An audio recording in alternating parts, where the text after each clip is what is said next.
गावची यात्रा म्हणजे फक्त उत्सवच नाही, तर ती संस्कृतीची एक ओळख आहे खरं तर. इथे देवीची पालखी आली होती. त्या पालखीचं पूजन वगैरे करायचं चाललं होतं.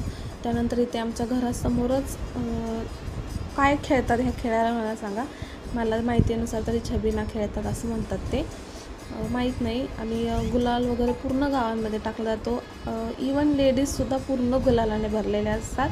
पण यावर्षी लगेच थोड्या दिवसानंतर देवीच्या मंदिराचा जीर्णोद्धार होणार होता, त्यामुळं जास्त गुलाल वगैरे टाकण्यात आला नाही. हे नंतर गावामध्ये मंदिराच्या पुढं पालखी थांबवली जाते, पालखी मंदिरात जाते आणि इथे प्रत्येकाचा खेळ चाललेला आहे. आणि हा संस्कृती जपून ठेवणारा खेळ आहे.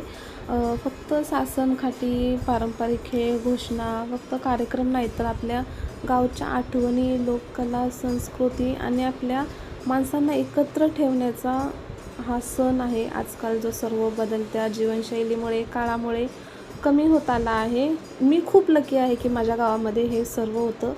आणि ही सासनकाठी देवीची काठी असं काहीतरी म्हणतात, मला एवढं माहीत नाही आहे. ती पूर्ण गावामध्ये असते.